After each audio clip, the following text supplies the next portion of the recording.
Buenos días, mi nombre es Alejandro Mantilla, yo soy director del Instituto Nacional Sindical.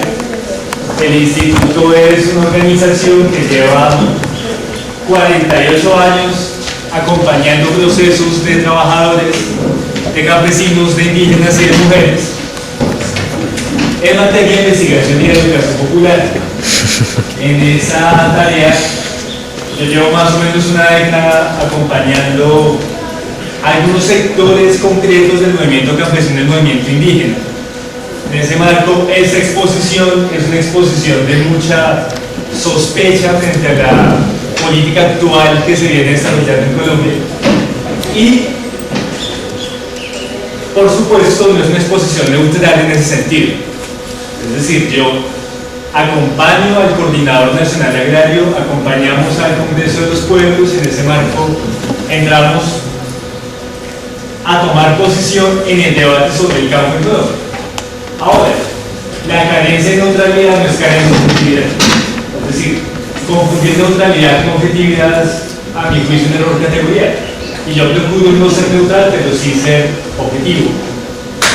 Agradezco, por supuesto, la invitación de Identidad Estudiantil y esperamos pues, que esta reflexión contribuya a generar pensamiento crítico y academia en Colombia, y en concreto en la región del suroccidente. Bien, básicamente la propuesta que queremos trabajar tiene que ver con la metáfora de la locomotora. ¿Por qué hablar de la locomotora tiene como tal unas implicaciones en Colombia? Y en ese marco, gracias, vamos a mirar tres puntos. El primero, mirando un tema que está hoy en discusión, en el tema de semillas, como hoy hay una apuesta importante por mercantilizar la naturaleza. Segundo, como la locomotora del agronegocio plantea entonces un favorecimiento muy claro a los intereses inversionistas nacionales y extranjeros. En eso yo sin duda voy a encontrar un complemento en la exposición que va a hacer Wilson. Y en tercer lugar, algunas reflexiones sobre cómo la minería hoy está generando lo que el arquitecto holandés Rem Koolhaas llama los espacios basura. Es decir, arruinarnos el espacio, arruinar el paisaje, arruinar el territorio en búsqueda de acumulación de capital. Empecemos desde el principio entonces. Esta es una diapositiva que yo tomé del INCODER, el Instituto Colombiano de Desarrollo Rural. Mira. Entonces, no mentiras, lo tengo ahí. Entonces, el INCODER tiene esta diapositiva pensando cuál es el enfoque para el campo en Colombia. ¿Cuál es el enfoque? El desarrollo rural con enfoque territorial, se le ha llamado. ¿Qué es importante en esta diapositiva? Primero, hablar de un enfoque territorial implica poner una relación. La base del territorio, a partir de los recursos naturales, todos ellos, todos los recursos naturales, ¿en relación con quién? Con la población. Es decir, hay todo un proyecto entonces de política pública para aprovechar los recursos, pero también para aprovechar a la población.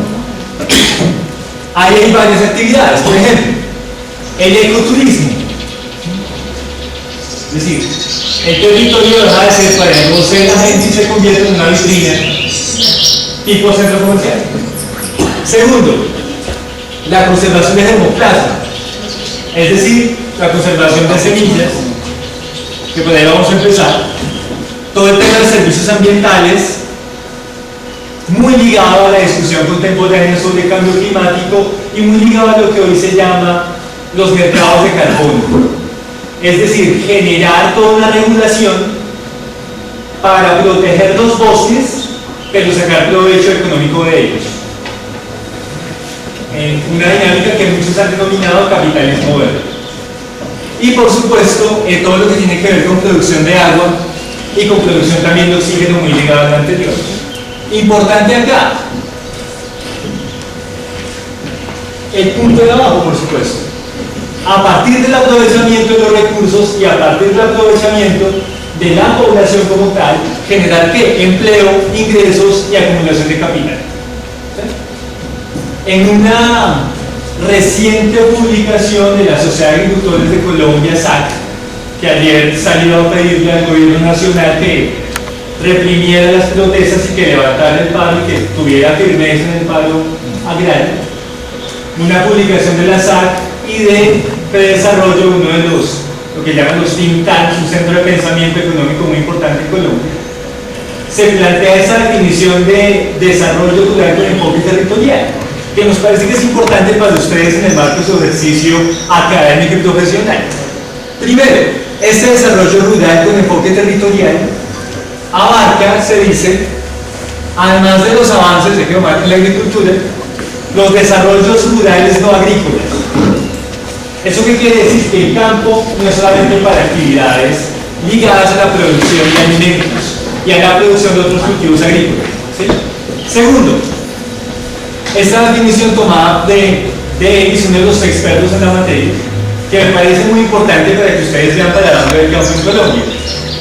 El desarrollo rural con enfoque territorial se plantea como todo un conjunto de otras actividades, otras además de lo agrícola, actuales y potenciales, rurales y no rurales, sin darle una preferencia excesiva a la agricultura como única salida, como única solución a la pobreza del campo. ¿Eso qué quiere decir? Que en buena medida el proyecto para el campo hoy implica darle centralidad a la agricultura, pero vincularla con otras actividades. ¿Cuáles? El ecoturismo, los mercados de carbono, la minería extractiva y, por supuesto, la actividad forestal. ¿Por qué empezamos por ahí? Porque hoy cuando se habla de desarrollo rural no necesariamente se habla de agricultura. Y cuando hablamos del campo se habla de la minería, de mercados de carbono, de bosques y también de producción de alimentos y también de producción agrícola. Pero estos últimos renglones pierden importancia. Sí. Empecemos por acá, mercantilizar la naturaleza. ¿Qué es eso? Dice el cangrejo ahí. Para quienes vieron hace algunos años Cosmos de Carl Sagan, esa es una historia bien bonita. Este es un cangrejo que tiene forma de qué? ¿De qué? Un cangrejo que tiene forma de araña. ¿Un cangrejo que tiene forma de qué? ¿No tiene forma de nada? ¿Cómo? Tiene un rostro humano. Por eso aquí el rostro humano. ¿Un rostro de qué? De un samurái. Y esa historia es muy curiosa. ¿Por qué hay cangrejos con forma de samurái en Japón? ¿Es que acaso hay una sofía o una cosa de esas? No, claro que no. Lo que ocurre es que hacia el siglo XII se dio una batalla donde pereció un clan samurái muy importante en Japón. Y resulta que la leyenda contaba que varios de los samuráis se cayeron al río. Con el tiempo los campesinos y los pescadores japoneses de esa región empezaron a considerar que ahí vivían los samuráis. Y alguna vez algún campesino, algún pescador, sacó un cangrejo que le pareció que tenía como algún rasgo humano y lo devolvió. Con el tiempo se fue generando un proceso de lo que Darwin llamaba la selección artificial. Es decir, cada vez que un pescador sacaba un cangrejo que le parecía que tenía un rostro humano, lo devolvía al agua. ¿Y qué pasó? Que en ese proceso los genes del cangrejo fueron mutando de tal forma que cada vez más un grupo de cangrejos empezó a refinar su semejanza con el rostro del samurái. En suma, ¿quién esculpió ese rostro en la espalda del cangrejo? Pues generaciones de campesinos y de pescadores japoneses. ¿Por qué es importante analizar esto?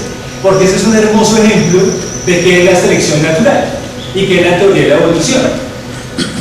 Pero ¿por qué también es importante? Para mostrar cómo la inteligencia campesina es capaz de esculpir la naturaleza. Aquí viene la pregunta: ¿cómo se fabrica una almendra? ¿Cómo se fabrica?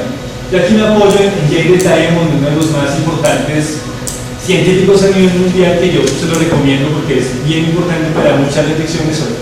Y él plantea básicamente, mire, hace 10.000 años se domesticaron las plantas. Es un proceso que es de larga duración. Se domesticaron, ¿qué quiere decir? Que simplemente pasamos de ser cazadores y recolectores a buscar generar un proceso de estabilización en el territorio y de manejo de la agricultura. O sea, la profesión que varios de ustedes desarrollan tiene 10.000 años, una de las más antiguas de la humanidad. Siguiente. Eso no quiere decir que los humanos seamos la única especie que modifica las semillas. Nadie nos lo dice muy claramente. Los humanos somos apenas una de las miles de especies que modifican las semillas. ¿Por qué es importante analizar esto? Siguiente slide.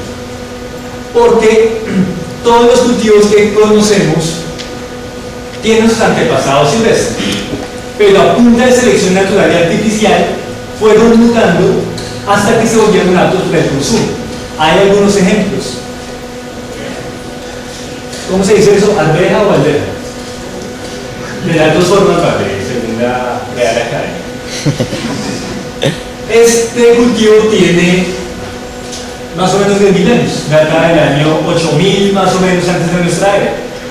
Es un cultivo bastante viejo, pero hay otros más recientes. Por ejemplo, la fresa alta de la Edad Media, otros incluso más recientes, la nuez pecana.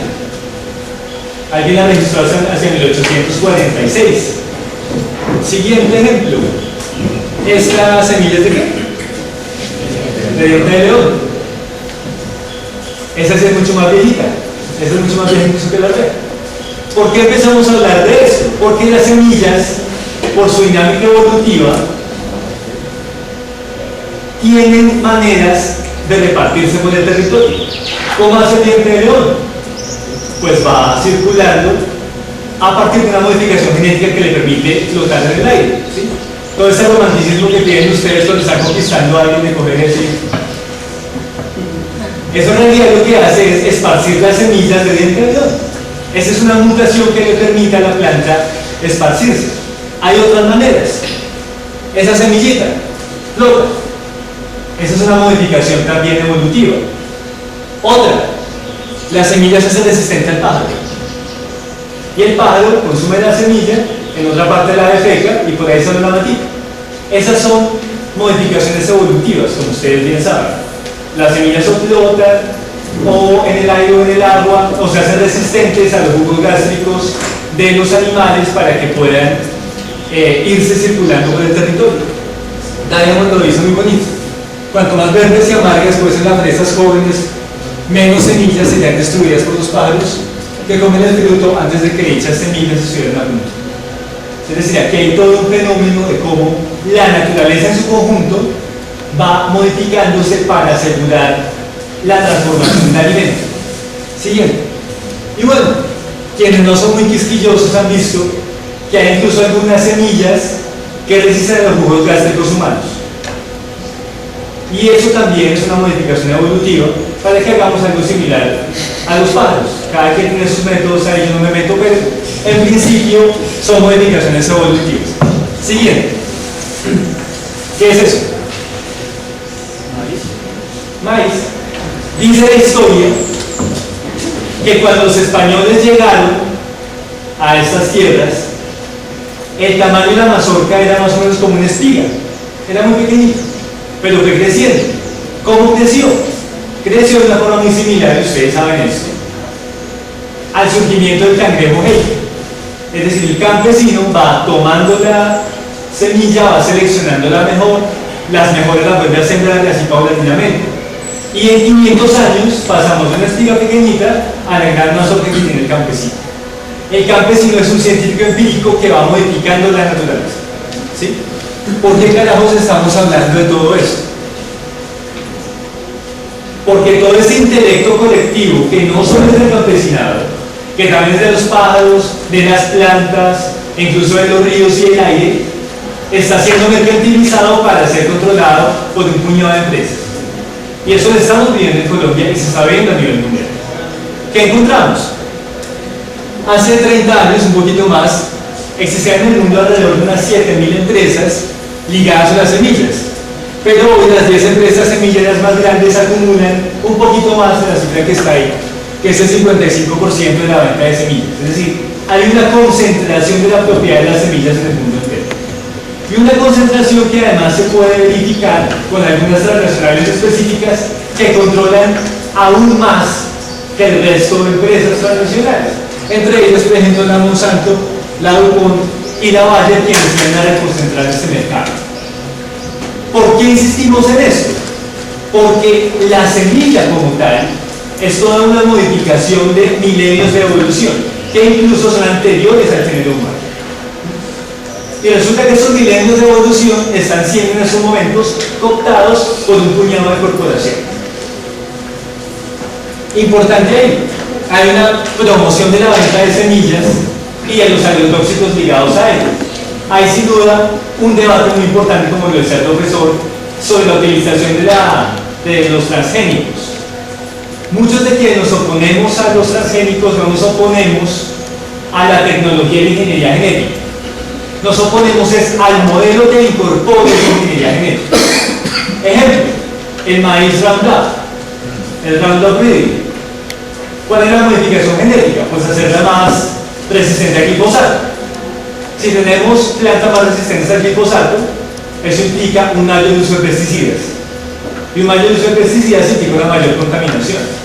Recuerden que en lugares tan disímiles como la región del Baobab en Chile, o lo que está pasando en California, en Estados Unidos, es que hay una extinción de las abejas en gran cantidad del territorio chileno y estadounidense. ¿Por qué ocurre eso? Por los pesticidas. Y ustedes saben que las abejas son polinizadoras, que sin abejas se está arriesgando la producción alimentaria de buena parte del territorio mundial. A eso Monsanto, entre otras cosas, ya le encontró una solución, que fue crear abejas robots. Eso suena fantasioso, pero resulta que lo publicó hace 3 semanas el Instituto Humboldt, que es un organismo público en Colombia. Ante la escasez de abejas, Monsanto está generando pequeños robots que actúan como polinizadores.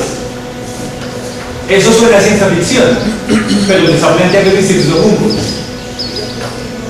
¿Por qué es importante realizar eso? Porque sin duda la concentración de las semillas es grave no solo por la concentración de la propiedad de las mismas, sino porque hace parte de todo un mercado tecnológico y todo un paquete que está afectando gravemente a la naturaleza en Colombia y en el mundo. Siguiente. Esto no se puede entender, por supuesto, sin la regulación contemporánea sobre patentes. Al respecto, estoy seguro que varios y varias de ustedes han visto un video que está circulando por las redes sociales sobre la criminalización de las semillas en el país. ¿Cómo se llama el video? Creo que se llama... ¿Cómo? 970. En relación con una resolución del ICA. ¿Sí? Miremos qué pasa en ese sentido. Las reglas de propiedad intelectual hoy están permitiendo una concentración de los recursos. Y de los recursos genéticos en particular. Expresión de eso tiene que ver con el patentar modificaciones genéticas. Sobre eso también hay mucho alarmismo. Está circulando también en redes sociales lo de las vacas transgénicas, diciendo que la variedad azul belga de las vacas es transgénica. Eso es falso porque no es más un mejoramiento genético por vía de cruce. Pero lo que sí es cierto es que los transgénicos como modificación genética están permitiendo que se patenten ciertas variedades de semillas. Y esa patente está permitiendo la reconcentración de las semillas a nivel global. Miremos cómo se está generando esto. En Colombia hay, por ejemplo, 3 normas que son claves. La primera tiene que ver con la ley 1518 del año pasado, que aprobó el Convenio Internacional para la Protección de Obtenciones Vegetales. Básicamente, por requerimientos también del Tratado de Libre Comercio con Estados Unidos, se aprobó esta norma para proteger derechos de autor en especies vegetales, lo cual contribuye a la privatización de esas especies. La segunda preocupa bastante porque es una reforma al Código Penal. Es la ley 1032 de 2006, esa ya lleva un tiempito, Pero básicamente el artículo 4 de esta ley que modifica el Código Penal penaliza, valga la redundancia, el acopio e intercambio de semillas, es decir, penaliza buena parte de las actividades habituales del campesinado mundial.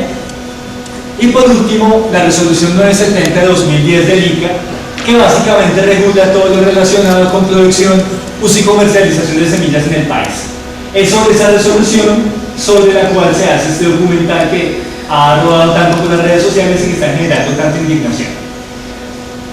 ¿Cuál es el núcleo del problema? La regulación del Tratado de Libre Comercio con Estados Unidos. Yo tomo esos dos párrafos de un estudio de Rojas y Lloreda, que son personas muy cercanas a los negociadores del TLC. Y ellos plantean básicamente eso en este libro sobre la regulación jurídica del Tratado de Libre Comercio. Ellos dicen lo siguiente: 1. El tratado contiene una cláusula donde se consagra la obligación de realizar todos los esfuerzos razonables. ¿Para qué? Para otorgar protección mediante patentes a las plantas. ¿Cuál es el punto nodal de esa regulación del TLC? Que al patentar la planta podrán existir patentes que cubren no solo la variedad vegetal, es decir, no solo la planta, no solo la semilla.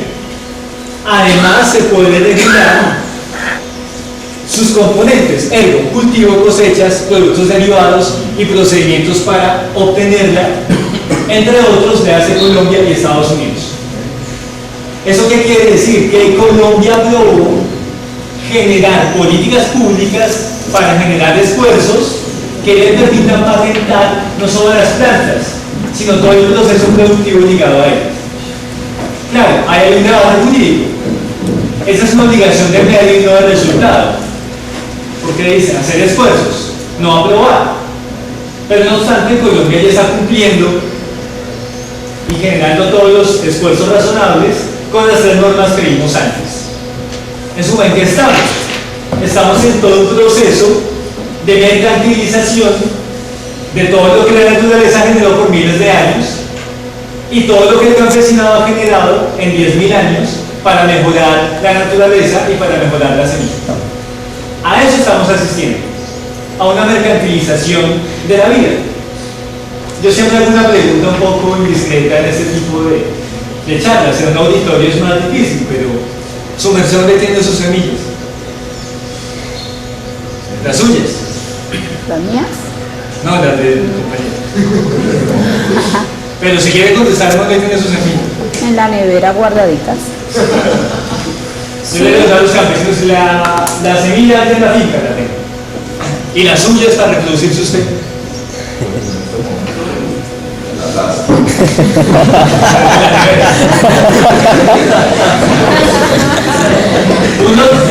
La mayoría de gente tenemos las semillas y sin esas semillas no nos podemos reproducir. Hay algunas parejas que tienen dificultades, les toca asistir a la reproducción asistida, apoyarse en la reproducción asistida, porque sus semillas no funcionan bien o tienen algún problema. ¿Qué pasaría si para reproducirnos toda la humanidad tuviera que apoyarse en la reproducción asistida? Pues que se mercantilizaría la reproducción de la vida humana. Eso estamos asistiendo, pero con la producción agrícola. Es decir, generar el control de la base de la producción alimentaria, que es por supuesto las semillas. Y lo que está ocurriendo hoy en Colombia y en el mundo es avanzar más en ese proceso de como el conjunto de la vida quede en manos de unas cuantas corporaciones.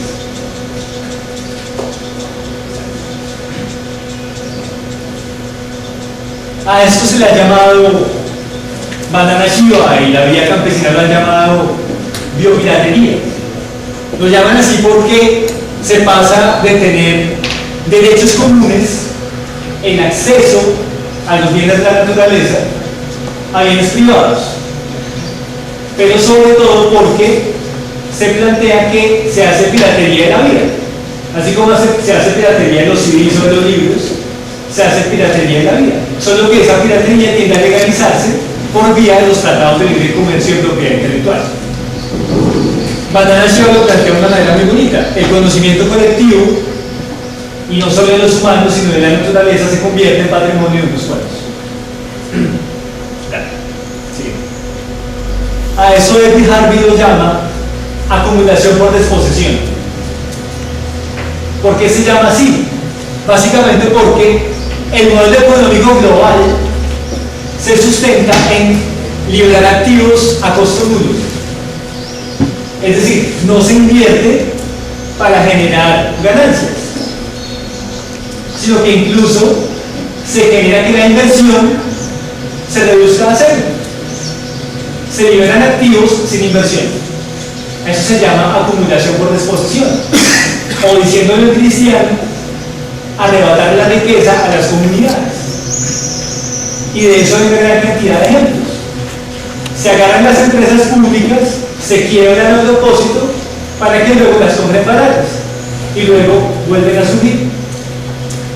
Se compra un ejemplo imaginario, se compra una tierra en Mosquera bien barata y luego por pura casualidad la declaran zona franca y los muchachos que de pura suerte han comprado tierra ahí se les valoriza. O por supuesto se privatiza la semilla o se genera desplazamiento forzado. ¿Qué encontramos entonces? Una situación donde incluso se pone en cuestión de inversión para generar liberación y ganancia de activos a costo nulo. Vamos a hacer entonces aquí una serie de consideraciones sobre la locomotora del agronegocio. Yo insisto en que en este tema Wilson ha hecho varias denuncias muy bien fundamentadas y con muy buenas evidencias. Entonces ya voy a hacer algunas consideraciones. Esto es básicamente, retomando lo que hizo el profesor antes, la distribución del territorio nacional. Ustedes pueden ver que hay una importante proporción del territorio en privados, más o menos 38 millones de hectáreas. Las comunidades religiosas en Colombia tienen 28.000, otras comunidades 366.000. Los afros tienen 1.261.000 en consejo comunitario.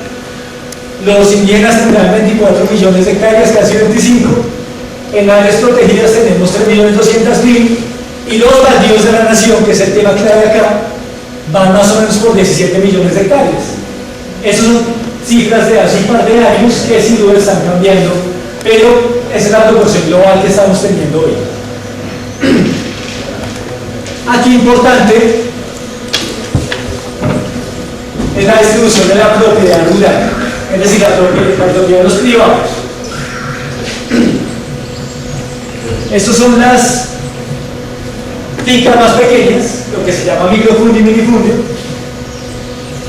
Esto microfundio, esto minifundio. Seguimos aquí con lo que se llama pequeña propiedad, la mediana y la gran propiedad. Vayan a notar que lo que se llama mediana propiedad tiene un rango muy grande, porque se habla de mediana propiedad entre 20 y 200 hectáreas. ¿Qué encontramos entonces? Aquí van los años, 2000, 2001 hasta 2009, y encontramos entonces una altísima concentración de la propiedad de la tierra. Es decir, el 41% de la propiedad rural en Colombia es gran propiedad. ¿Sí? Y aquí encontramos algunas reflexiones de Agustín Codazzi, por ejemplo. La propiedad agraria está concentrada ¿en qué? En mediana y gran propiedad. Siguiente, el 41% del área de la propiedad privada, como ya decíamos, es esta gran propiedad, más de 200 hectáreas. Eso equivale a 15.8 millones de hectáreas. El 40% de la propiedad privada sería mediana, y lo restante, que son 7 millones de hectáreas, está distribuido entre pequeña, micro, minifundio y minifundio. Importante es que entre 2000 y 2009 una reducción leve de la mediana propiedad y un incremento de la gran propiedad. Es decir, en los últimos 13 o 14 años en Colombia hemos visto todo un proceso de crecimiento de la gran propiedad en desmedro sobre toda la mediana. Al menos eso muestran las estadísticas. Pero lo cierto es que se evidencia la extrema concentración de la tierra en Colombia. Aquí encontramos la relación entre propietarios y área. Y eso es bien interesante. Este es el año 2009, este es el comparativo con el 2000. Aquí tenemos el área que ocupa el microfluidio en Colombia. Como pueden ver, ocupa un área pequeña, mientras la gran propiedad ocupa la mayoría. Pero lo clave es la relación con los propietarios. Poca área, mayor número de propietarios. Y tenemos la situación inversamente proporcional. La mayoría del área, 40%, pocos propietarios. ¿Qué encontramos entonces?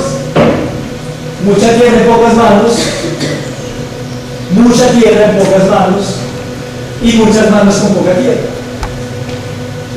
Esa situación refleja entonces cómo hay una constante en la agricultura colombiana en la propiedad de la tierra desde la independencia y en extrema concentración y políticas que se plantean como redistributivas pero que en realidad no han tocado la gran propiedad.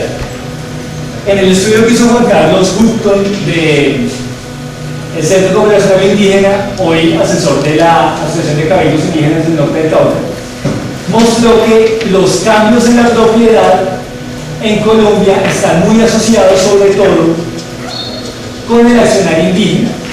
Me explico que los pocos cambios que hemos tenido en Colombia ha sido porque los indígenas han recuperado tierras y luego han logrado que alguna de esas tierras sea titulada. Pero eso no ha sido por acción del Estado, ha sido por acción de los pueblos indígenas. Y aún así, buena parte de las demandas territoriales de los indígenas aún están insatisfechas. Y aquí entra el punto crucial. De acuerdo con datos oficiales, incluso citados recientemente por la revista Semana, se calcula que 6.6 millones de hectáreas al menos han sido objeto de despojo violento en Colombia. La siguiente cifra tiene que ver con el grupo de verificación de la sentencia 3025 de la Corte. Ellos en varias encuestas y en varios estudios revelan que un 73.4% de los desplazados, es decir, casi que 3 de cada 4, tenían un derecho vinculado con la tierra como propietarios, ocupantes, poseedores o tenedores. Este dato es clave, porque si 3 de cada 4 desplazados tenían algún tipo de vínculo con la tierra, el despojo está en la mitad de la estrategia militar del desplazamiento en Colombia. Es decir, el despojo y el desplazamiento no son daños colaterales del conflicto. El despojo y el desplazamiento son motor del conflicto para generar precisamente acumulación por desposesión. Siguiente. Ese tema es importante. En las encuestas de ese grupo de verificación se le pregunta a los desplazados qué cultivaban antes de desplazar. Encontramos que 64 de cada 100 se dedicaban al cultivo de yuca, 15 de cada 100 al café, la mitad cultivaba plátano, 45 de cada 100 cultivaba maíz, 7 de cada 100 carne panelera y 13 de cada 100 arroz. Pero sí encontramos que la mayoría, o al menos una proporción importante de los desplazados, se dedicaban a cultivos alimentarios. Y alimentarios no ligados a grandes extensiones, sino por supuesto a cultivos transitorios y de pan comer. Esto va a ser importante para lo que vamos a ver más adelante. Siguiente. Aquí entramos en esta diapositiva que fue diseñada al inicio de la cartera de Juan Camilo Restrepo en agricultura. Es decir, esta diapositiva es del Ministerio de Agricultura para mostrar a dónde apunta el gobierno Santos con lo que llama la locomotora del agronegocio.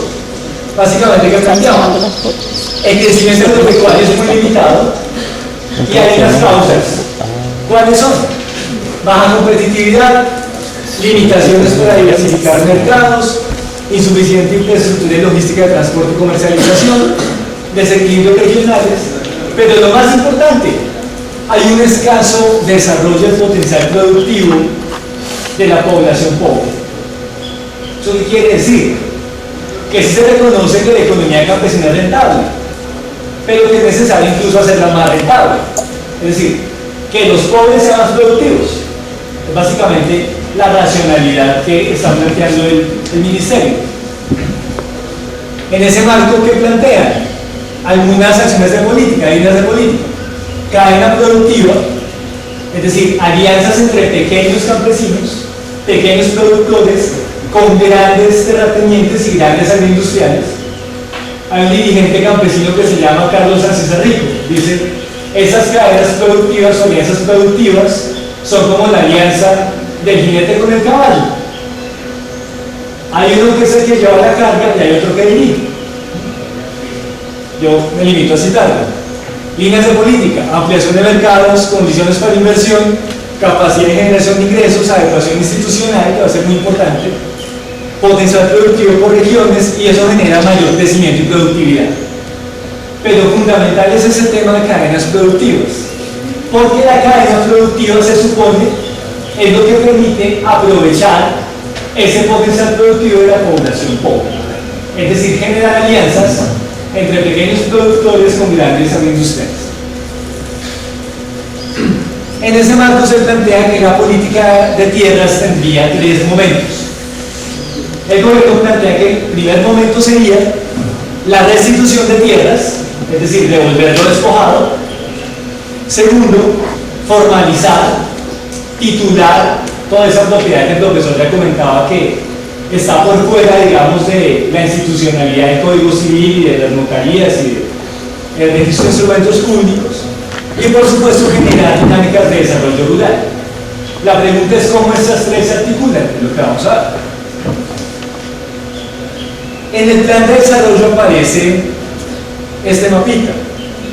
Este mapita básicamente es el mapa de necesidades básicas insatisfechas. Mientras sea más clarito, hay más necesidades básicas insatisfechas, mientras más oscurito menos.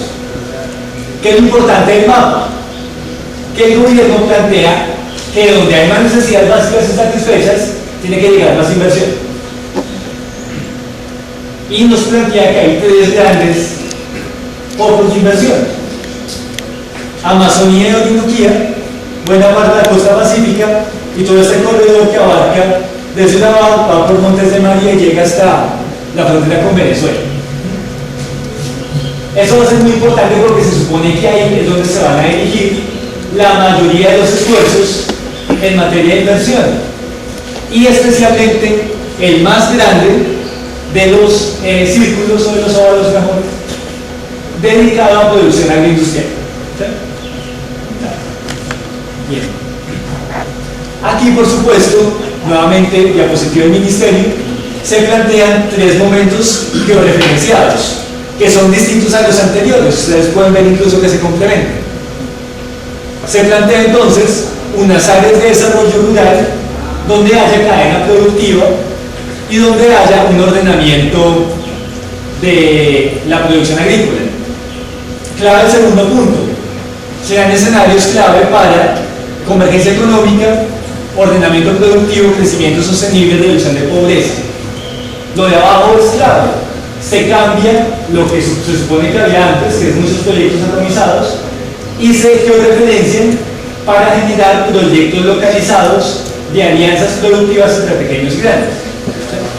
Siguiente. Eso es importante porque es un pequeño resumen de lo que se aprobó en el Plan Nacional de Desarrollo. Y es bien interesante porque es posible que el gobierno nacional esté insistiendo en algunos temas. Primero, se plantea que se podrán constituir grandes propiedades de tierras sobre baldíos vinculadas a grandes proyectos agrícolas o forestales, es decir, grandes inversiones, sobre todo en el óvalo grande que vimos. ¿Sí? Es decir, los grandes propietarios, grandes inversionistas, podrán adquirir tierras en los baldíos nacionales. Segundo, se priorizarán proyectos con asociatividad. ¿Asociatividad de quiénes? Pequeños productores y grandes inversionistas, donde incluso los campesinos pueden ceder su propiedad. Tercero, si el proyecto fracasa, los campesinos pueden perder sus predios, que se dieron. Cuarto, aunado a lo primero, esas grandes inversiones se denominan zonas de desarrollo empresarial. Y por último, el artículo 81, que regula la especulación bursátil con este tipo de inversiones. Importante, el año pasado la Corte Constitucional tumbó varios de esos artículos. Es una sentencia que creo que sería importante que ustedes la miraran, que es la sentencia C644 del año pasado, C644. La sentencia dice una cosa muy básica. El artículo 64 de la Constitución dice que el acceso a la tierra para el campesinado es una obligación del Estado. En ese marco, no tiene sentido que el Estado regule acceso a la tierra para grandes inversionistas, dejando, entre comillas, colgados a los campesinos sin tierra. Máxime cuando la ley 160 del 94 plantea que los baldíos serán preferentemente adjudicados tras ocupación a el campesinado. ¿Qué hizo la Corte? Tumbó varios de esos artículos. ¿Qué hace el gobierno ahora? Está realizando un proyecto de ley para revivir las zonas de desarrollo empresarial. En buena medida, un proyecto de ley para responder a las denuncias que hizo Wilson Arias y José Enrique Robledo en ese tema. Seguramente Wilson hará mucho más énfasis y corregirá las imprecisiones que yo tengo. Siguiente. Y aquí viene una cosa interesantísima. Para Juan Camilo Restrepo y para el actual ministro, el modelo a seguir es una vaina que se llama El Cerrado en Brasil. ¿Qué es El Cerrado? Es un gran proyecto que convirtió a Brasil en el segundo exportador más grande de soya, uno de los más grandes productores de azúcar, pero que generó un altísimo desplazamiento en la región donde se generó ese proyecto. Pero además hay una altísima concentración en la tierra y lo más grave, generó una terrible deforestación, deforestó 2.7 millones de hectáreas. Miremos proporcionalmente más o menos eso a qué equivale. Es una área muy importante del territorio de Brasil. O sea, esta zonita es más o menos nuestro óvalo grande que veíamos hace un rato, al menos en la proyección del gobierno. La pregunta es, bueno, ¿cómo entra la restitución de tierras ahí? ¿Cómo entra? Yo hago ahí unas reflexiones bastante críticas y voy a poner algunos ejemplos. Primer ejemplo que es muy conocido, Iguamiantí y Curvaladó. ¿Dónde queda eso? Eso es norte de Chocó, en los límites entre Antioquia y Chocó. Ahí, a punta de varias masacres y a punta de terror, desplazaron una gran cantidad de afros y de colonos campesinos. Varias comunidades de campesinos y afros han sido expropiadas legalmente por palmeros y paramilitares. Importante, una empresa que, si no me equivoco, se llamaba Ura Palma, donde tenía acciones un ex embajador del gobierno anterior, cuyo principal accionista era el papá de la que fue funcionaria de Fiduciaria en el gobierno anterior. Esos dos personajes ya están en la cárcel, precisamente por esos hechos. Generaron un desplazamiento forzado, apoyados en el bloque que encabezaba un paramilitar que se llama Chávez. Y encontramos que solo en Curvaladó los afros han perdido 29.000 hectáreas. De esas 29.000 hectáreas, 7.000 están sembradas de pasto. Otro caso más grave que a mí personalmente me duele mucho, el caso Mapiripán. Resulta que ese es desactualizado, eso la debe tener ya, digamos, actualizada. Pero en Mapiripán hay una masacre terrible que ni siquiera se sabe cuánta gente fue asesinada. Y años después llega un gran proyecto de una transnacional que se llama Polígono Colombia, que tiene como fin fundamental sembrar palma, pero además montar una despulpadora, arreglar vías terciarias y generar un proyecto de cerca de 30.000 hectáreas. O sea, tenemos un modelo que es calcado. en 2 puntos del país bien distantes. Llegan a Masacre y luego llega a Palma. Pero se supone que la restitución de tierras va a generar una reparación a esa situación que se dio y por supuesto una reparación para las personas que fueron despojadas. No obstante, miremos con calma qué está pasando. Si lo podemos saltar. Más. El artículo 99 de la Ley de Víctimas y Restitución de Tierras. Este artículo ha preocupado a buena parte del movimiento campesino y a buena parte de los defensores de derechos humanos en el país. ¿Qué dice el artículo? El artículo trata sobre restitución de tierras en casos donde haya proyectos agroindustriales. Miremos qué dice el artículo 99. Primero, si hay proyectos agroindustriales en las zonas de desplazamiento y despojo, el magistrado que le toca decidir sobre la restitución podrá autorizar la celebración de contratos entre el beneficiario de la restitución, o sea, el desplazado, y quien esté desarrollando el proyecto productivo, siempre y cuando se pruebe la buena fe. Es decir, pensemos un caso donde hay un desplazamiento forzado de un cultivo de palma, pero quien cultivó la palma demuestra que en principio no tuvo nada que ver con el desplazamiento, o sea, es un propietario de buena fe. Es un caso similar a lo que está pasando en la hacienda Bella Cruz con el dueño de Avianca. Ahí lo que está diciendo la ley no es que se le devuelve la tierra a los campesinos desplazados. Lo que está diciendo es que se van a celebrar contratos entre el dueño de la palma con los que desplazaron. En suma, se puede generar incluso una situación donde los desplazados se vuelvan mano de obra barata de quienes luego se benefician del desplazamiento aunque no hayan tenido que ver con él. Es decir, si hay buena fe. La pregunta es, ¿qué pasa si no hay buena fe? O sea, ¿qué pasa si el que está ahí generando el proyecto de palma en este caso no es quien se beneficia de la poste, sino quien desplazó? Es decir, o quien compró sabiendo que había desplazamiento, o el que ordenó el desplazamiento, como el gobernador. Miremos qué pasa. Dice, si no se prueba la buena fe, el magistrado podrá mandar el predio de la unidad de registro para que se explote a través de terceros y eso se reinvierta para programas de reparación. ¿Se le devuelve la tierra al campesino? Tampoco. Lo que se hace es dar ese proyecto a otras personas para que lo exploten y a partir de ahí se genere utilidades para la reparación de las víctimas. En suma, ¿qué encontramos?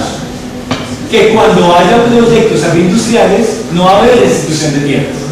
Va a haber o contratos entre los productores grandes y los desplazados, o que esas fincas se vayan a ser explotadas por otros para que a partir de ahí se generen utilidades. ¿Cuál es el problema que le vemos a este artículo? Que muchas veces el desplazamiento se dio precisamente para cultivar la palma. O sea, eso no es un daño colateral, ni es una consecuencia no buscada. Es que se puede mapear con muchas evidencias que en el norte de Chocó la gente la desplazaron ¿para qué? Para buscar cultivos de palma. Y lo que se hace en la ley de restitución es no facilitar las cosas, sino casi que legalizar el despojo. Pero también, por supuesto, legalizar ese despojo en nombre del desarrollo rural. Aquí son muy importantes, a nuestro juicio, dos declaraciones que se plantearon en la exposición de motivos de la primera versión de la Ley de Víctimas. Primera, la de Germán Vargas Lleras, que en ese entonces era ministro del Interior. Él decía, la tierra puede generar ingresos independiente del lugar de residencia si se vincula a la producción. O sea, a la gente le pueden devolver la tierra, pero que no viva ahí, que no produzca ahí, pero que genere ingresos. Juan Camilo Restrepo dijo en su momento también buscar restablecimiento patrimonial, práctica a víctimas y vinculación de las tierras restituidas a proyectos rentables que garanticen ingresos para los desplazados. Pero ¿cuál es la situación grave? Que no haya una restitución de la tierra para que el campesinado pueda sembrar, para que pueda volver a la vida que tenía antes del desplazamiento, como lo vimos en la encuesta, que buena parte de los desplazados eran productores de alimentos, sino más bien generar en las tierras donde hubo desplazamiento proyectos donde los campesinos o no participan o están participando de manera subordinada a los grandes inversionistas que con buena o con mala fe se benefician del desplazamiento. Bien. Hay otros temas que son importantes acá. Primero, el tema de titular bandidos, muy abundado en el anterior. Siguiente, reglamentar zonas de reserva campesina e impulsar zonas de desarrollo empresarial. Las segundas, hasta donde yo sé, no se ha reglamentado, pero se supone que el gobierno sí debe reglamentar, aunque hay un fallo de la Corte que las limitaría bastante. Y tercero, sustraer 6 millones de hectáreas de las zonas de reserva forestal. Hay un debate que es muy complicado. Y es que hay muchas regiones donde se buscaría sustraer zonas de reserva forestal para proyectos agroindustriales y también para la constitución de zonas de reserva campesina. Es una tensión muy grave que se vive, por ejemplo, en Catatumbo. En Catatumbo hay una organización que dice: queremos zona de reserva campesina, y para que haya zona de reserva campesina toca sustraer área de reserva forestal. Pero hay otra organización campesina que dice: nosotros no estamos de acuerdo con la sustracción de la reserva forestal porque la reserva forestal nos ha protegido de que entre la minería. Entonces ahí hay una tensión muy grave que creo que tendrá que afrontarse en el marco precisamente del proceso en La Habana con las FARC y del posible proceso con el ELN, porque sin duda todo este problema de la tierra en Colombia está ligado con la carencia de ordenamiento territorial. Pero si la solución al ordenamiento territorial pasa por sustraer reserva forestal, se podrá generar no solo un inmenso daño ambiental, sino además no tocar a los grandes propietarios de tierra que tienen buena parte de la tierra cultivable en Colombia, como lo vemos hace un rato. Siguiente. Aquí hay otro tema que es importante: la superficie. El derecho real, dicen los abogados, es un derecho sobre cosas, sobre bienes. ¿Qué se plantea ahí? Sería una figura constituida a favor de terceros por los propietarios susceptibles de ser utilizados para actividades agrícolas, ganaderas, forestales, pesqueras o agroindustriales. ¿Cómo así? Los propietarios de tierra podrán ceder su suelo, no su propiedad, el uso de su suelo, para que otro lo utilice. La gente sigue siendo la propietaria, pero es otro el que usa la tierra de ese propietario. ¿Qué tiene el campesino? Un título de propiedad. ¿Qué tiene aquel al que le ceden el derecho de superficie? Pues el derecho de explotar la tierra del otro. Miremos cómo se está regulando, cómo se quiere regular eso. Todo esto no se ha aprobado, está en el proyecto de desarrollo rural que tiene el gobierno encabezado, esperando a ver qué pasa en La Habana. Se plantea que se otorga uso, goce y disposición jurídica de la superficie de un predio. Siguiente: hace propio lo plantado, construido o ubicado en superficie ajena. O sea, el campesino puede ser dueño de su tierra, pero otro es dueño de lo que se plantea ahí o lo que se produce ahí. Siguiente: se adquiere por contrato oneroso, o sea, cobrando o gratuito. O sea que el campesino puede ceder su propiedad para que otro explote sin pedir nada a cambio. Eso, insisto, no se ha aprobado, pero está como tal en uno de los proyectos que tiene listo el gobierno sobre desarrollo rural. Siguiente: el campesino no podrá constituir sobre su predio ningún otro derecho real de uso, disfrute, aprovechamiento o garantía durante la vigencia del contrato. En suma, es como perder la tierra y solo conservar un título de propiedad. Siguiente. Eso es bien interesante. De acuerdo con el proyecto, el contrato de superficie tendrá un máximo de 30 años. Así que la vida productiva de una persona. y es heredable. O sea que si un señor, por ejemplo, Álvaro, un ejemplo imaginario, le compra el derecho de superficie a una persona y ese señor fallece, Dios no lo quiere, y de pronto algunos hijos que tenga, Tomás, Jerónimo, no pierden ese derecho, lo heredan. ¿Eso qué quiere decir? Que se genera todo un proyecto donde se formaliza la tenencia de la tierra, donde se titula la propiedad, pero está la posibilidad de que el campesino no tenga en goce la soberanía, el disfrute de su propia finca. ¿Qué tiene el campesino? Un título. ¿Qué tiene el superficiario? El goce de la finca ajena, por un periodo hasta de 30 años que además son heredables y prorrogables. Siguiente. ¿Por qué es importante todo esto? Porque sin duda toda la estrategia del gobierno estuvo muy ligada a la formalización, como ya lo vimos antes, es decir, a la titulación de predios y también a la restitución para aclarar los derechos de propiedad sobre la tierra. Como ya muy bien lo dice el profesor, buena parte de la tierra en Colombia es informal o está sin titular. En principio el movimiento campesino ha luchado porque le titulen tierras. Incluso se recuerda la experiencia de Nicaragua, donde se hizo reforma agraria sin titulación. O sea, la gente le dieron tierra cuando le dieron título. Y luego cuando los sandinistas perdieron las elecciones, esa gente perdió sus tierras porque no tenía con qué respaldarse jurídicamente. Entonces el movimiento campesino ha peleado por titulación. Pero miren lo que hizo el Banco Mundial. El mantenimiento de unos derechos de propiedad seguros pueden garantizar estímulo para la inversión. O sea que no se titula para satisfacer las expectativas del campesinado, sino que se titula para satisfacer la necesidad de reducir el riesgo de las inversiones para los grandes empresarios. ¿Qué se plantea además? Una mala definición de derechos de propiedad ocasiona que empresarios y propietarios gasten activos, gasten plata, en defensa de su predio, con lo cual se malogra el recurso para la inversión. Eso en la jerga institucional se ha llamado reducción de costos de transacción. Si yo quiero invertir en un cultivo y lo voy a comprar su tierra a usted, y usted no tiene título, yo tengo el riesgo de que esa tierra no sea suya, sino que sea suya. Por eso entonces titular viene a ser también una manera de reducir costos de transacción. Y ahí el movimiento campesino está hoy en una pregunta muy grave. Ha luchado toda la vida por titulación, pero el gobierno le dice, listo, le titulo.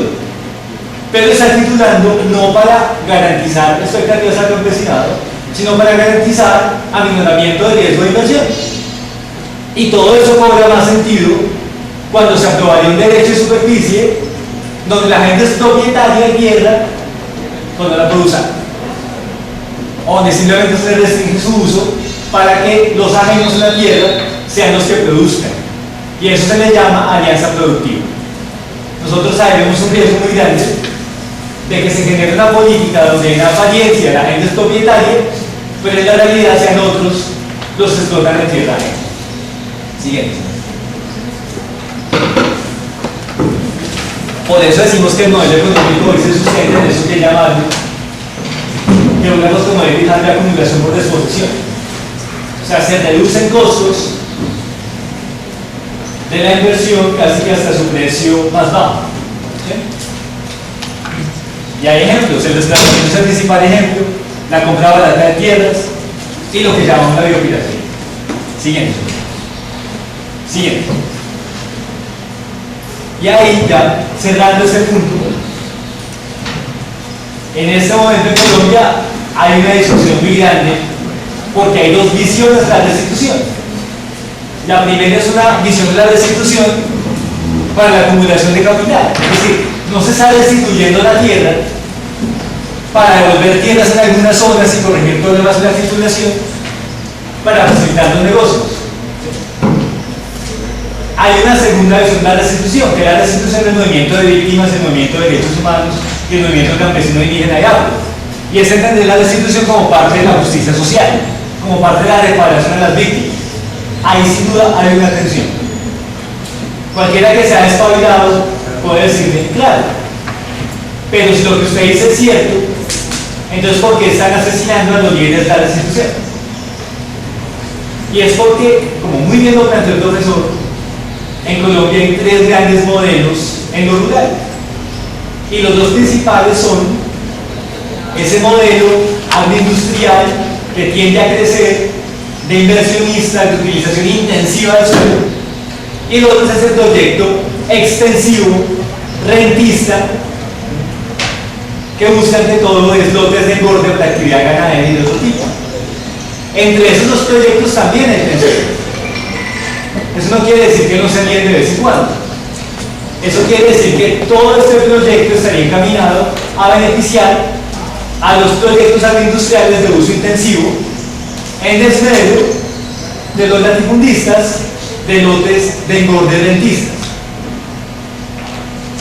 Y en ese marco no se explican entre ellos, desafortunadamente. Se explican es con las víctimas que están buscando la titulación de sus predios o la restitución de lo que les despojaron.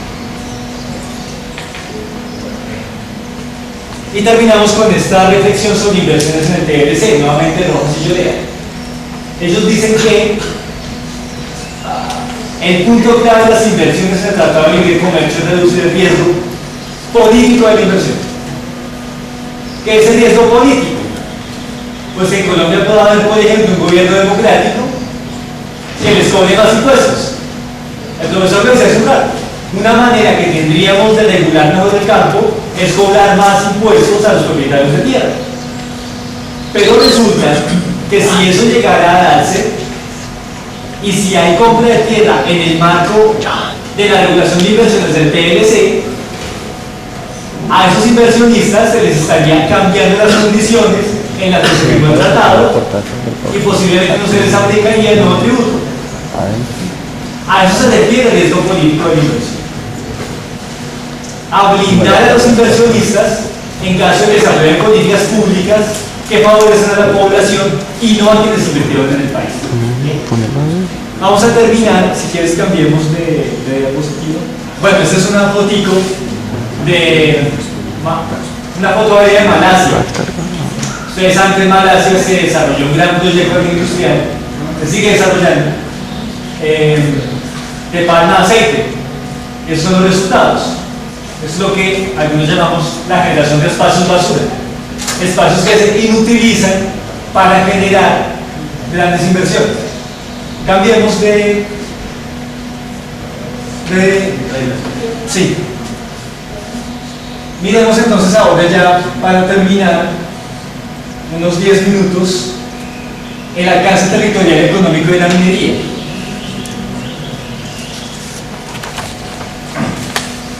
Ustedes saben que en una etapa de crisis económica tienden a crecer las actividades extractivas, básicamente por varias razones.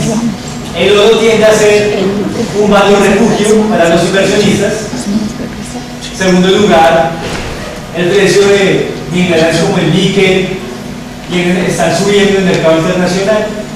Además, la crisis energética de Fukushima está generando el volver al carbón como fuente de calefacción para los países del norte del planeta, y eso está generando entonces además hay que sumarle la búsqueda de mayor materia prima por parte de países como China y la India, y eso está generando una mayor demanda de minerales en el mundo entero. En esa dinámica en América Latina hemos hablado de el modelo extractivista, es decir, un modelo que ya no se basa en producir nuevas mercancías por la vía de manufactura o industria, sino que se centra en extraer recursos. Ya no se transforma ni se produce, sino que se extrae. Entonces se ha llamado el modelo extractivista. Y Colombia, sin duda, va en esa vía. Entonces voy a compartir algunas reflexiones al respecto. Este es el primer mapita. Este es el mapa de ciénagas, páramos, parques nacionales y reservas forestales nacionales.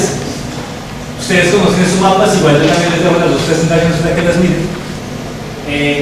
Otro mapita, titulación colectiva, lo que está como en amarillo es resguardo indígena, lo que está como en café, es consejo comunitario, AFRE. Siguiente, su merced. Ese se hace el entrecruce de las variables anteriores, donde vemos cómo hay superposición entre los territorios colectivos con las áreas sensibles ecológicamente. Siguiente. Y ahora miramos, retomando también la exposición anterior y lo que veíamos antes, alguna distribución de las áreas sensibles ecológicamente. Complejos de páramo en Colombia ascenderían a 1.980.000 hectáreas, parques nacionales tendrían 12 millones, ahora con la ampliación de Chiribiquete crece a 13 o 14, reservas forestales nacionales están en 51 millones de hectáreas, resguardos indígenas 29. Este es un dato del profesor Mario Vera de la Universidad de Tolima, por eso a veces hay discordancia con el Agustín Codazzi. 406.000 hectáreas en ciénagas y comunidades negras, territorio y comunidades afro mejor, 5.198.000 hectáreas. Es decir, buena parte del territorio nacional está o en área de sensibilidad ecológica o en área de territorio colectivo afroindígena o en superposición. Y aquí están los mapas importantes. Este es el mapa de títulos mineros otorgados hasta 2011. O sea, eso es lo que hoy está otorgado en titulación minera en el país. Hay unas variaciones pequeñas con lo que ha pasado en este año y medio, pero más o menos a eso asciende la titulación minera hoy en Colombia. Como pueden ver, aunque como no tenemos tiempo no podemos hacerlo, buena parte de estos títulos están en superposición con los territorios de los que hablábamos antes. Y si ese mapa es preocupante, miremos el siguiente, que es el de solicitudes mineras. Antes estaba lo otorgado, ahorita está lo solicitado. Miren que hay una afectación muy grave en departamentos como el Guainía, por ejemplo, de zonas que son selváticas y que son, como les decía el profesor, el pulmón del mundo. Y todo eso se hace en un contexto de cambio climático. Siguiente. Siguiente. Importante, de acuerdo con el cálculo que hizo la revista Semana, dentro de las 100 empresas más importantes del país, 22 pertenecen a la industria minera y energética. O sea que buena parte de las empresas que están generando utilidades hoy en el país se dedican a esas actividades mineras y energéticas. No obstante, en 2012 se redujo un poquitico las utilidades de esas compañías. ¿Cuáles son? Aquí está el mapeo. Interesante, por ejemplo, lo de Pacífico Rubiales en el puesto quinto. Interesante, por ejemplo, lo de Cerrecon con sus dos compañías en el puesto séptimo y 11. Interesante lo de Petrobras. Y muy interesante lo de la Halliburton, que fue la empresa contratada para la reconstrucción de Irak por Bush y Cheney hace un par de años. La empresa está operando en Colombia y es la empresa número 100 en utilidades en el país. Este dato es muy sencillo. El primer numerito son las 22 empresas y entre paréntesis el lugar que ocupan entre las 100 empresas más grandes del país.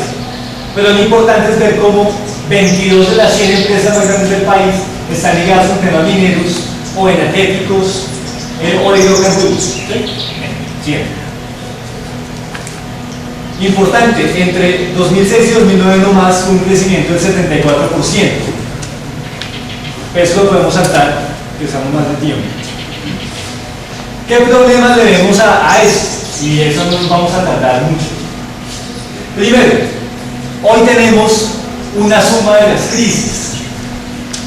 Hoy no solamente hay una crisis económica, hay además una crisis energética, una crisis ambiental.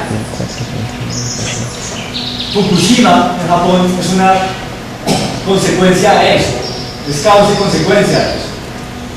¿Por qué preocupa eso? Porque ante la crisis económica encontramos que la minería y el petróleo son actividades que tienden a generar rentabilidad en un contexto de crisis. Y teniendo en cuenta que hay crisis energética, es decir, poca disponibilidad de fuentes de energía, ese tipo de actividades tienen que ser aún más rentables. O sea, crisis económica y crisis energética van de la mano. La crisis económica genera rentabilidad en ese tipo de actividades. Pero en un contexto de crisis ambiental, expresada principalmente en el cambio climático, lo que estamos teniendo es apagar el incendio con gasolina. Porque buena parte de estas actividades mineras contribuyen a la deforestación, contribuyen a la contaminación de aguas, contribuyen a la sobreutilización de aguas y, por supuesto, a agravar el cambio climático, además, liberando metano y liberando dióxido de carbono. ¿Qué encontramos entonces? Que la crisis económica profundiza la crisis ambiental. Y todo eso en un contexto donde el gobierno nacional facilita este tipo de actividades en unas proporciones territoriales intensas, como lo vimos en los mapas. Siguiente tema: balanza de pagos, inversión extranjera y bienestar. Si quieres avanza, más. Es el comportamiento de todos estos. Acá, listo. Bien. Un debate fundamental frente a la minería radica en que se supone que genera utilidades al país. Pero ¿cuál es el problema? Colombia tiene uno de los government take más bajos de la región. ¿Eso qué quiere decir? Que por utilidad que genera la minería, a Colombia le queda muy poco. Miremos datos. Por cada dólar de valor agregado de la minería e hidrocarburos, el Estado colombiano apenas obtiene 16 centavos. Comparémoslo con otros países. En Chile, 22 centavos. Chile, que ha sido el paraíso del neoliberalismo desde Pinochet. Ellos cobran más de renta minera y petrolera que los colombianos. En México, a 77 centavos. Hasta la semana pasada, que el presidente Peña Nieto dijo que iba a variar la regulación petrolera en su país. Y en Ecuador, donde está altísimo, 89 centavos. Otro punto clave acá: la inversión extranjera contra la balanza de pagos. En 2012 la inversión extranjera directa llegó a 15.800 millones de dólares. Es decir, que es la inversión extranjera directa. Pero mire lo que pasa: al mismo tiempo hay un déficit en cuenta corriente de 11.415 millones de dólares. ¿Qué quiere decir eso? Aumenta la inversión, pero aumenta el déficit en cuenta corriente. En resumen, Colombia le paga al mundo más de lo que le pagan a Colombia. La pregunta es: ¿de qué le sirve a Colombia que haya más inversión si tenemos déficit real en la balanza de pagos? ¿De qué nos sirve que haya más inversión extranjera si los recursos no se quedan en el país? Y a eso súmele que eso está generando un daño ambiental inmenso, afectando además territorios indígenas, afros y zonas ambientales muy sensibles. Como ya se me acabó el tiempo, yo voy a mostrarles una. Eso lo podemos volar. Eso lo podemos volar también. Eso también lo podemos volar. Sigue. Ahí. Miremos, así como miramos la fotico de Malasia, miremos un par de fotos satelitales nuevamente del territorio tras la actividad minera. Es la mina Pierina en Perú, la explota la Barrick Gold Corporation. Siguiente, la mina escondida en Chile, ahí está Rio Tinto, la BHP Billington, Teco Corporation y otras. Siguiente, la mina Veredal en Argentina, también de la Barrick Gold. Siguiente, Yanacocha en Perú, un caso ejemplar de contaminación minera a gran escala. Siguiente, el Cerrejón en Colombia. Siguiente, la Jagua, también aquí en Colombia. Siguiente, el mismo caso. Si quieres, devuélvete. Miren la dimensión del daño ambiental. Eso es lo que Culjas llamaba espacio basura hablando de la ciudad. Yo creo que hay espacio basura tras este tipo de minería a cielo abierto. Siguiente. Cerro Matoso, también en nuestro país.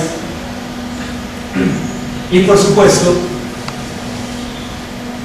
como la minería, a nuestro juicio, arruina territorios por las razones que son ya conocidas, pero que es necesario seguir insistiendo en ellas.